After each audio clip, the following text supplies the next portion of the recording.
The crow of a rooster broke no silence that January morning because there was no rooster on May Calloway's land. What broke the quiet was something stranger, a low, resonant honk like a trumpet played badly and with feeling, rolling out across the frozen yard and climbing up through the bare cottonwood branches until the whole gray sky seemed to answer back. May stood in the open doorway of the farmhouse in her wool coat and boots unlaced, holding a lantern in one hand and a pitchfork in the other, and the light caught the steam of her breath and the steam of the geese, 19 of them, enormous and white, moving in a slow processional across the yard as though they owned every inch of it and had the paperwork to prove it. The mercury had dropped to 11 degrees in the night. The creek along the east fence had gone to glass. And yet there they were, parading through the dark as if January were a personal insult they refused to acknowledge. 3 years earlier, she would have laughed at the scene herself. 2 years earlier, she would not have survived to see it. What they did not know then, the merchants of Harlan Crossing, the neighbors with their tight mouths and tilted heads, the men at the feed store who catalogued her failures like a favorite hobby, was that the geese would outlast all of it. The debt, the drought. The man who came to her door in November with a bad cough and a better smile, and said, in a voice so tired it had stopped performing, "Let me sleep in your barn. I will earn my keep." 2 winters earlier, she would have sent him away. She did not. 2 years before that January morning, May Calloway was 24 years old and had been alone on her father's land for 11 months. Her father, Herschel Calloway, had died in February of the year before from a chest illness that had taken him slowly and then all at once, the way those things did. He left her the farmhouse, 83 acres of post oak clay, on the eastern edge of Harlan Crossing, Oklahoma Territory, a mule named Gerald, and a promissory note to the Harlan Crossing Savings and Loan for $270, which in those days was the kind of number that sat in the stomach like a cold stone. The land itself was the variety that local wisdom had long agreed upon, difficult in spring, punishing in summer, indifferent in autumn, and actively hostile from December through March. Herschel had coaxed corn out of it by force of will and stubbornness, but even he had called it fighting a man who doesn't know he's supposed to stop. When May attempted the same corn that first spring, the clay took her seed and returned nothing but cracked patience. The summer dried everything she tried to grow in the kitchen garden to sticks. By October, she had sold off 2 of her father's milk cows to make a partial payment on the note, and the loan officer, Mr. Calvin Pruitt, had received the money with a smile that was worse than a frown, the kind that said he was content to wait because the arithmetic was going to do his work for him. He was not wrong about the arithmetic. What he did not know, what no one in Harlan Crossing knew yet, including May herself, was that she had already started changing the variables. She had heard about the geese from old Caspian Feld, who farmed the 60-acre parcel 2 miles north along the creek road. Caspian was 71 years old, a Bohemian immigrant who had come to this territory with a wife, 4 children, and an unshakable conviction that water and patience could make anything grow. His wife had died a decade ago, his children had scattered toward cities, and what remained was a man who tended his garden with the exactness of a watchmaker, and spoke about soil the way other men spoke about Scripture. He would appear at May's fence line sometimes in the early morning, resting his forearms on the top rail, and looking at her land the way a doctor looks at an X-ray, measuring something she could not see. One morning in August, after watching her haul 2 buckets of water from the well to the kitchen garden, he said without preamble, "You are fighting the land, girl. The land does not like to be fought. It likes to be listened to." Then he was quiet for a long moment and added, "You know what lives on clay and cold water and does not care what anyone thinks of it?" She told him she did not. He said, "A goose." "A goose," he said, as though laying down a trump card at a table where no one had thought to play cards. "You get yourself some geese, and you stop fighting, and you start listening. He told her about a farmer outside Muskogee who kept a flock of Emden geese, the big white continental ones, heavy as small children, on bottomland that everyone said was useless, and sold their eggs in the city for a price that made the feed store men angry just to hear about it. He told her the eggs were large enough to astonish, rich enough to make a cook change her religion, and that a goose would eat what a chicken would not, wade through what a chicken would drown in, and survive a winter that would put a lesser bird in the stew pot by November. She listened. That night she did the arithmetic at the kitchen table by lamplight, the pencil moving carefully across the back of an envelope.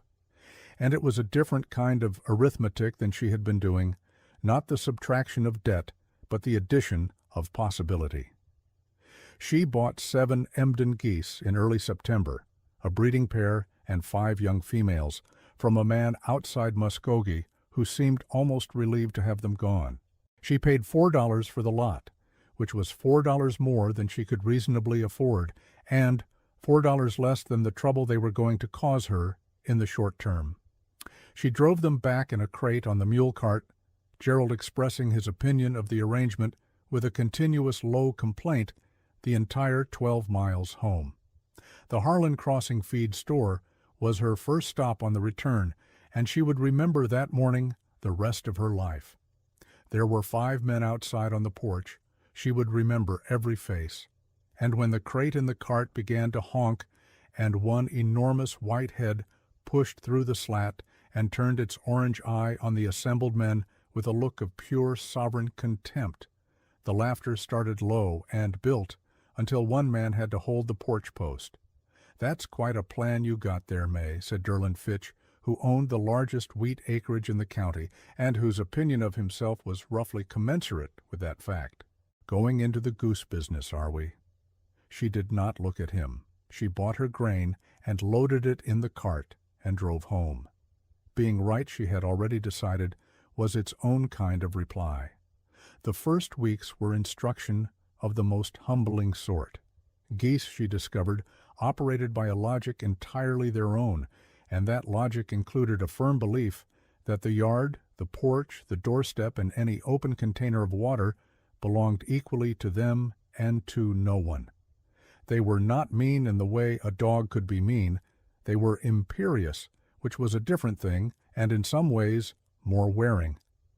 The gander, whom she named Herschel for reasons she did not examine too closely, considered himself her supervisor. He would follow her on her morning rounds at a distance of approximately 3 feet, making a low, rolling sound in his throat that communicated general satisfaction with his inspection tour. The 5 young females she named after the women of the Old Testament, because they seemed to warrant it: Deborah, Ruth, Miriam, Esther, and Leah. Within a month she had learned their individual temperaments the way you learn the temperaments of people you live with closely. Deborah was bossy, Ruth was gentle, and first to eat from May's hand. Miriam was the quickest and most suspicious. Esther was the one most likely to be somewhere she had no business being, and Leah was simply enormous, a white continent of a bird who moved slowly and without apology, and who laid the first egg of the season in December in the corner of the barn, in a nest she had built herself from straw and her own down. The egg was the size of a man's closed fist. May held it in both hands in the lamplight and felt something she had not felt in 11 months, something that was not grief or fear or calculation, something that felt, improbably dangerously, like hope. She told no one. She kept the information of that first egg, and the second, and the third, like a coal banked low under ash, warm but invisible. There were more eggs than she expected, and sooner, and by January she had a pattern she could count on. She counted the eggs the way she counted everything those days, in the dark at the kitchen table, the pencil moving carefully, the numbers small, but the direction of them unmistakably upward. She had written to a hotel cook in Tulsa, a man named Beaumont Greer, whom Caspian had mentioned kept accounts with various farms in the territory. She had offered him 2 dozen Emden goose eggs in exchange for his honest opinion of their quality and his estimate of what they might fetch in the city. When his letter came back 6 weeks later, she read it standing at the mailbox in her coat because she could not wait to get inside. He wrote that he had used the eggs in custard, in a savory tart, and in a birthday cake for the hotel owner's wife, and that in each application they had produced a result he could describe only as remarkable. He wrote that the yolks were a color that approached orange, that the flavor was richer than any chicken egg he had worked with in 20 years, and that if she could supply him with a consistent quantity, he would pay her 35 cents per dozen, more than twice the going price for chicken eggs. She stood at the mailbox and did that arithmetic right there in the cold without even a pencil. 35 cents per dozen. If the flock grew, and she intended to grow it, this was not a supplemental income. This was a livelihood. November arrived with the smell of wood smoke and coming cold, and with it came the man. His name was Walt Gruber.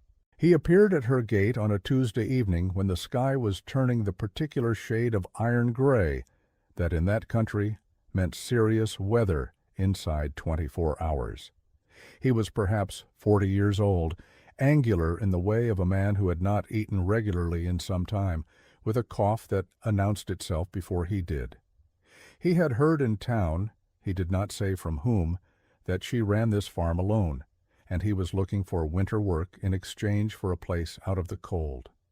His hands, she noticed, were the hands of a man who had used them hard for many years. His eyes were direct and without performance. He did not tell her his situation was desperate, but the quality of his coat, the grip on the fence post, and the care he took not to cough while he was speaking told her clearly enough. She looked at him for a long moment. She thought about the barn, which had an empty stall at the south end where the wall was solid and the cold could not get through. She thought about the fence on the north pasture that needed 2 solid weeks of work before spring. She thought about the fact that in 12 months she had not spoken to another human being, besides Caspian and the feed store men and the postmaster, for any span of time that could be called a conversation. "I will need you before sunup every morning," she said. He said he would be there. "I cannot pay you in cash money until spring," she said. "I know," he said. She opened the gate. The next morning he was already in the yard when she came out, the lantern light catching the steam of his breath, and he had already seen that the water trough had a slow freeze coming at the base and had started hauling fresh water from the well to break it. She watched him from the doorway for a moment. She had been right about his hands. Walt Gruber was, it turned out, the kind of man who required almost no instruction and gave almost no complaint. He had worked cattle yards, he had worked grain elevators, he had done a season on a rail crew, and he knew how to read a farm the way Caspian read soil, by looking, by listening, by doing the smallest right thing at the right moment. He repaired the north fence. He patched the barn roof before the heavy snow came. He reinforced the goose shelter with an insulating layer of straw bale that May had not thought to do, and he did it without being asked, because he had watched where the wind came through and drawn the obvious conclusion. He had an easy way with the geese, easier than she had expected from a man who had grown up with cattle. Herschel the gander, who had met every previous stranger with an aggressive extension of his neck and a sound like a gate hinge being tested, regarded Walt for 2 days with measured suspicion and then simply stopped. He would allow Walt to pass within arm's reach without comment, which in goose terms was an extraordinary endorsement. When May observed this and remarked on it, Walt said, without looking up from the water bucket, "I don't move at them. They don't like to be moved at. They just want to know you're not going to surprise them." She thought about that for the rest of the day. By February, the flock had grown. May had purchased 6 more females from a farm outside Chakota in the fall, paying $8 for the lot. A significant outlay, but the arithmetic on Beaumont Greer's 35 cents per dozen made it straightforward. She now had 12 laying geese and the gander, 13 birds in all. The laying had begun in November and ran steadily through the winter. Geese, unlike chickens, had a longer natural laying window in the right conditions, and she had been meticulous about the conditions. The shelter was warm enough. The feed was right. The water was always clean and unfrozen. She was collecting an average of 9 to 10 eggs per day from the 12 birds, which worked out to between 5 and 6 dozen per week. At 35 cents a dozen, she was looking at approximately $2 a week from eggs alone. Not a fortune, but a number that moved the wrong direction faster than Calvin Pruitt's patience could keep up with. She had sent Beaumont Greer his first proper supply in December, 30 dozen delivered to the Tulsa Post by the mail carrier who came through Harlan Crossing on Thursdays. Greer had sent back a money order and a note that said only, "More." The word pleased her so much she tacked it above the kitchen window. It was Caspian who first told her about the feathers. He appeared at the fence line one cold February morning while she and Walt were doing the morning rounds, and he looked at the flock moving across the yard in their slow processional and said, "You are letting money fly away every time one of them drops a feather." She followed his eyes and saw what she had not thought to notice, the trail of down that the geese left in the yard each morning, white as snow and caught in every corner, gathering against the fence posts and the barn wall in soft drifts. Caspian explained, with the patience of a man who has learned most important things the hard way, that Emden down was among the finest in the world, warmer by measure than wool, lighter than breath, worth real money to bedding manufacturers in Kansas City and St. Louis who could not get enough of it from European suppliers. He told her to begin collecting the shed feathers every morning, every one, and to dry them in the barn and pack them in cloth sacks. He told her what a pound of clean, dry Emden down would fetch. When he said the number, she looked at Walt, and Walt looked at her, and neither of them said anything for a moment. Then she bent down and picked up the nearest feather from the frozen ground and held it up in the gray winter light, this small, weightless white thing that had been blowing into the fence posts unobserved since September. She looked at it the way you look at something you have been walking over for months without seeing. She said quietly, "How much have I already wasted?" It was not quite a question. Caspian said, "None of it wasted if you begin today." They began that morning. Walt built a drying rack in the barn from spare lumber, a low frame strung with linen cord, and May stitched 4 collection sacks from flour cloth. Every morning thereafter, before the water or the feed, they walked the yard and the shelter and collected what the geese had left behind. By mid-March they had filled 2½ sacks with down that was clean and cream white and impossibly light. And May had written to 2 bedding suppliers in Kansas City with a description and a sample. The first letter back expressed polite interest. The second letter was from a man named Aldous Herr, who represented a bedding firm, and who wrote with the barely contained excitement of a professional who does not like to seem excited, asking her price and her available quantity per season. She quoted him a price that Caspian had advised, not the lowest, not the highest, but fair and firm. And Aldous Herr accepted by return post without negotiating. The first payment he sent her for 3 pounds of down was $11.40.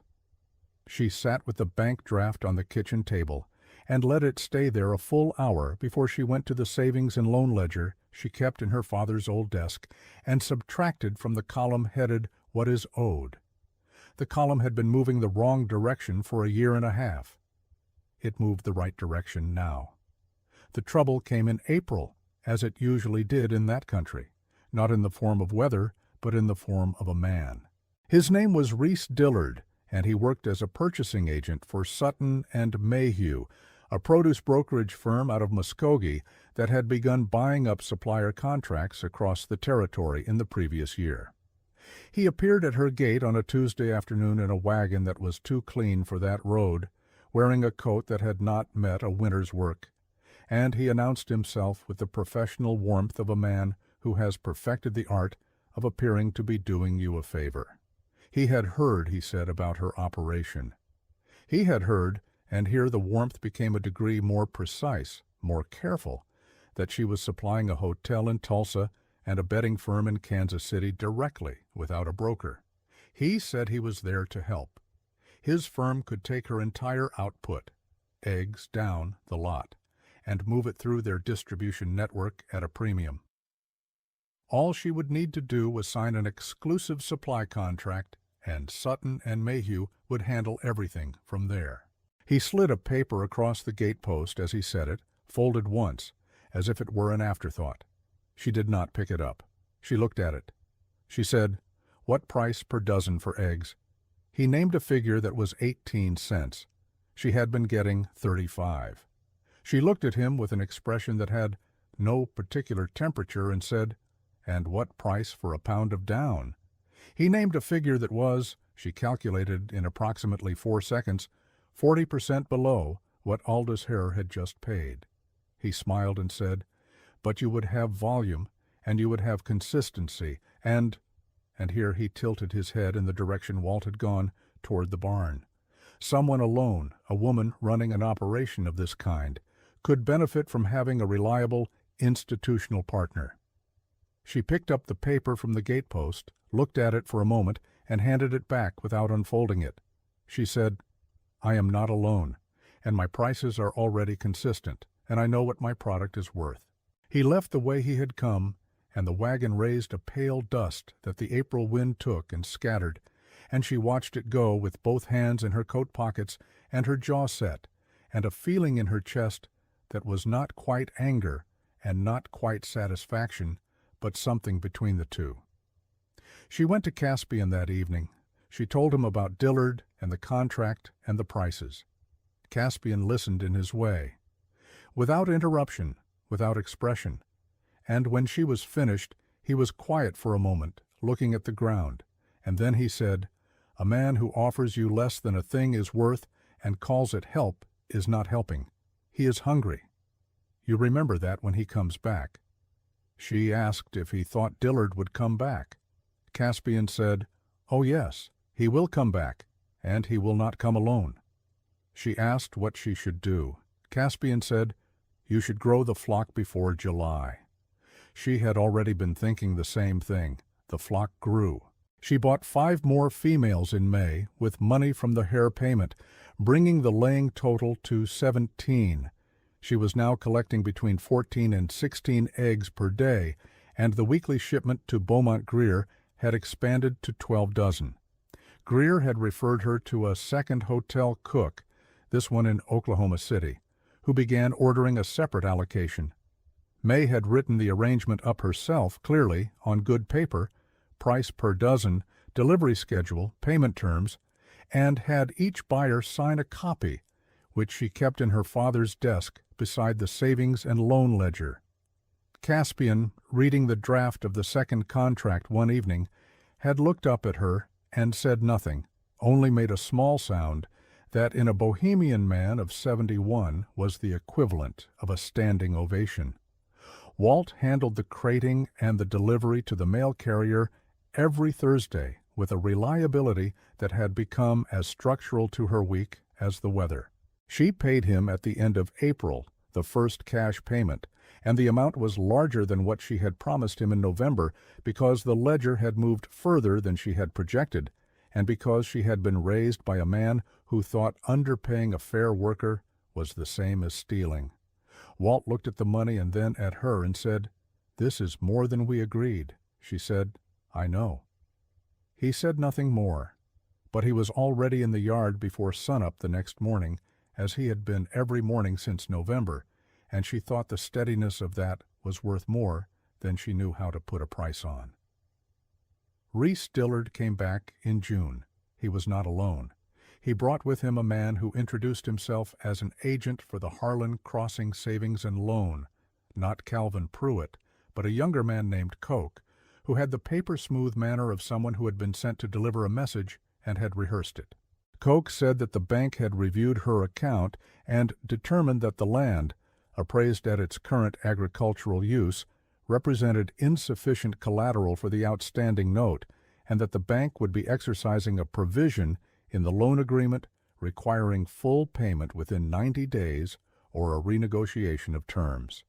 He said this while looking at a point somewhat above her left shoulder, which was the tell of a man saying something he knows to be manufactured. She said very calmly, "What provision?" He began to describe it in the language of a man who has been told to describe something quickly enough that the details blur. She said, "Show me the provision." He produced the loan document, the original, which she had kept a copy of in her father's desk, and she read the relevant clause herself, standing in her own yard in the June sun, and she said, "This provision applies only in the case of a failure to make scheduled payments. I have made every scheduled payment." Coke exchanged a glance with Dillard that was just a fraction of a second too long and too visible. She said quietly, "How did you know what my current balance was?" Neither of them answered that. She looked at Dillard and said, "I see." Dillard said, "Look, I am only trying to help you find a way through this. If you were to sign on with Sutton and Mayhew, the firm has relationships with lending institutions and might be able to speak to the terms." She said, "I am current on my note. I will remain current. And I would like both of you to leave my property." They left. She went inside and wrote a letter that afternoon to the land agent in Guthrie who had handled her father's affairs, explaining the situation plainly, and she sent it with the Thursday mail carrier, along with the egg crates. The land agent's reply came in 10 days. It confirmed what she had already determined from the loan document, that the bank had no legal ground for the demand they had made, and that if they pursued it, she would have recourse. It also confirmed, in a careful line near the bottom, that Sutton and Mayhew had recently acquired a partnership stake in the Harlan Crossing Savings and Loan. She read that line twice. Then she went and found Caspian and told him. He nodded slowly, in the way of a man who is not surprised but is still sorry to be right, and said, "Now you know the shape of the thing." She said yes. She said, "What do I do about the shape of it?" He thought for a moment, and then said, "You make the shape too big for them to hold on to." She took that home and turned it over in her mind for 3 days, and on the 4th day she went to see the feed store men. She did not go in weakness. She went with a ledger page in her coat pocket, a single page on which she had written, cleanly and in ink, the names of 12 farms in the county and the approximate loss in eggs, and produce those farms had absorbed in the past year, due to the same drought conditions that had ruined the corn and the wheat. She had gathered this information the way she gathered feathers, quietly, steadily, over many months, from conversations at the post office and along fence lines, and from Caspian, who knew everything and told what he knew to people who deserved it. She sat in the feed store, which was also the place where the county's farmers most often gathered, and she waited until 5 of the larger operators were present. Then she said, "I know what Sutton and Mayhew is doing with the bank, and I think you have felt it in your own accounts." She said it without theater.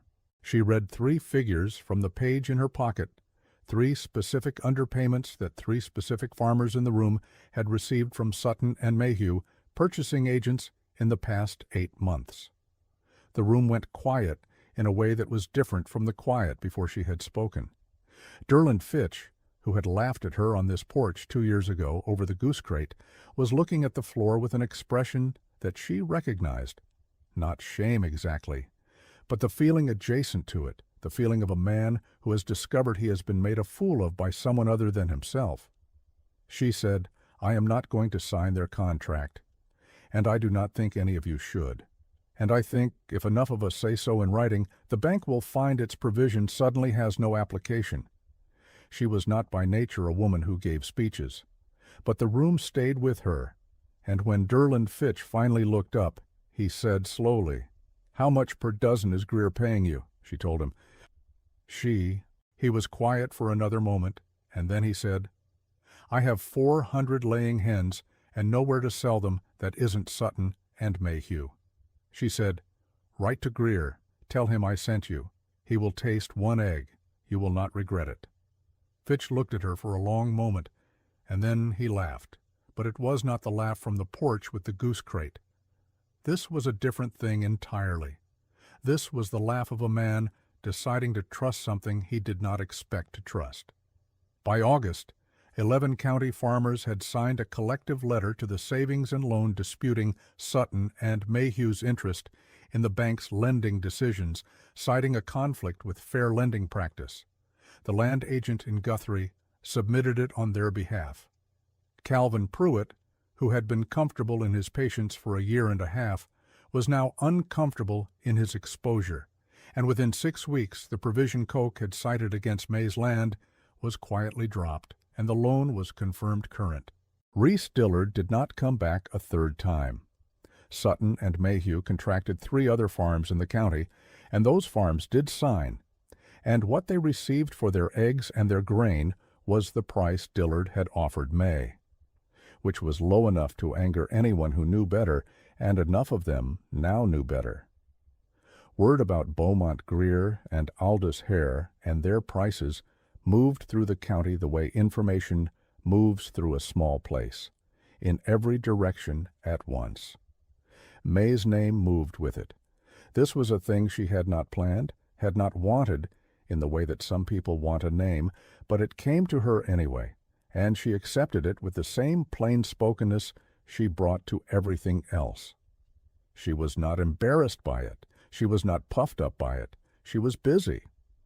The autumn was abundance of a kind she had not let herself fully imagine in those first cold months. She had 19 laying geese by October, having added 2 more from a farm near Eufaula in midsummer. The birds had arrived in a crate on the mule cart, Gerald once again registering his complaints to no one in particular, and the town had watched them come into the yard with a different kind of attention than they had given the first crate 2 years ago. Not mockery, something more like curiosity, edging toward respect. She was shipping 14 dozen eggs per week to 3 separate buyers, earning more in a month than her father had averaged in a season of corn on that same indifferent clay. The down collection had become as structured as the egg collection. Walt's drying rack had been expanded twice, and the October shipment to Aldous Hare was the largest yet. The savings and loan ledger in her father's desk was moving towards 0 in the right direction. She calculated on a Sunday evening in October with a pencil and the back of an envelope that the note would be paid in full by the following September, 14 months ahead of the original term. She sat with that number for a while. Then she set the pencil down and went to the window and looked out at the yard, where the flock moved in the failing October light in their slow processional, enormous and white and utterly indifferent to opinion, and she felt something she had no particular word for, something that was larger than relief and quieter than joy. Caspian came by in the first week of November. He came at his usual hour, early morning, the sky still gray and the frost still on the grass, and he rested his forearms on the fence rail and looked at the flock and said nothing for a long time. Then he said, "You know, when I told you about the geese, I did not know you would do what you have done with it." She asked what she had done with it. He thought for a moment and said, "You listened to the land, and then you taught the land to speak louder." She stood beside him at the fence and watched Herschel the gander make his morning circuit of the yard, chest out, orange beak forward, monarch of everything he surveyed. She said, "I have been meaning to ask you something." She said, "You told me on the first morning. You said, 'A thing's only worth what it does, not what it looks like.'"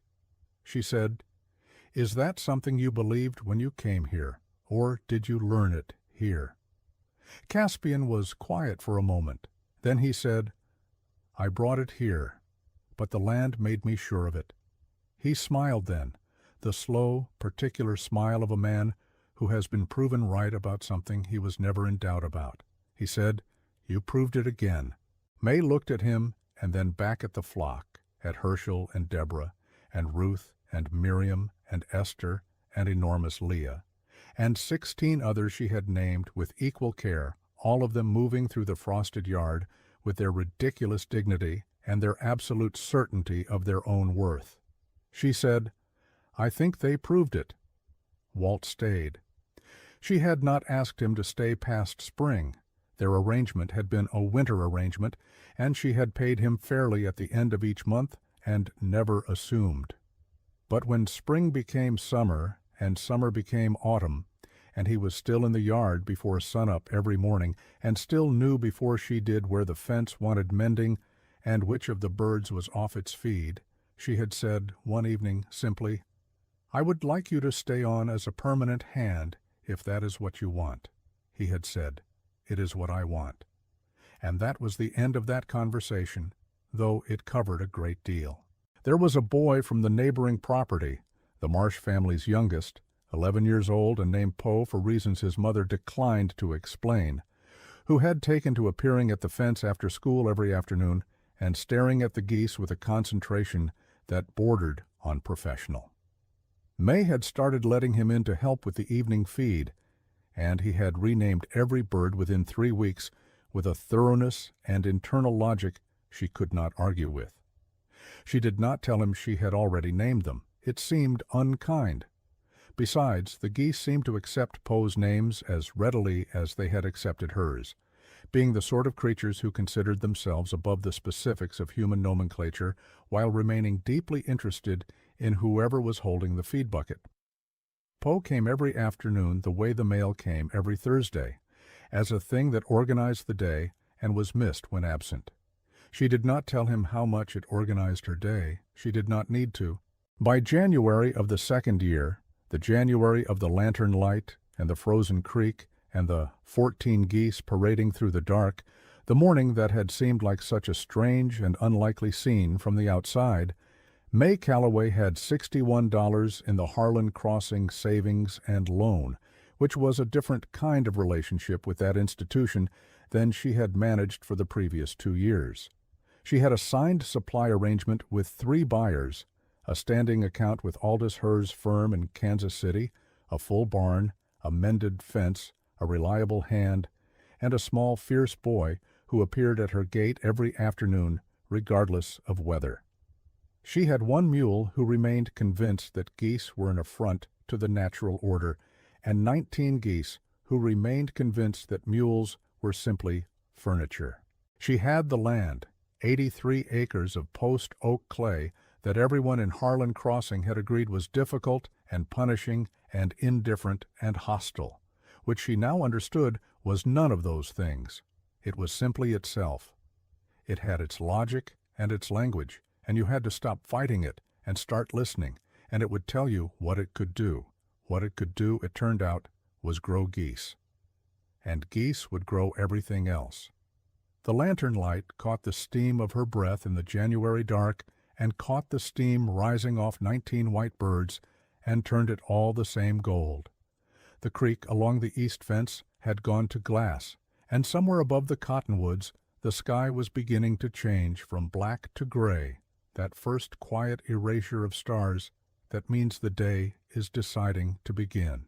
She stood in the doorway and watched the flock complete its circuit of the yard, Herschel leading and the others following in the loose and sovereign order they had established among themselves, and she thought about a thing Caspian had said to her once. Or rather, she heard it again the way you hear certain things, not when they are spoken, but when you have finally earned the right to understand them. A thing's only worth what it does, not what it looks like. She had brought that home with her from a cold fence rail conversation in August and turned it over and over in her hands in the dark for 2 years. And now it was smooth and sure and fully hers, worn like a stone by the river, fitted to her palm exactly. She set the pitchfork against the doorframe, she lifted the lantern, and she went out into the cold to tend the flock, the way she had gone out every morning before light for 2 years, with no one watching and no one needing to watch, because the work was its own witness, and the land remembered everything, and the geese were already telling her, in their low and rolling way, that the day had work in it, and they were ready to begin.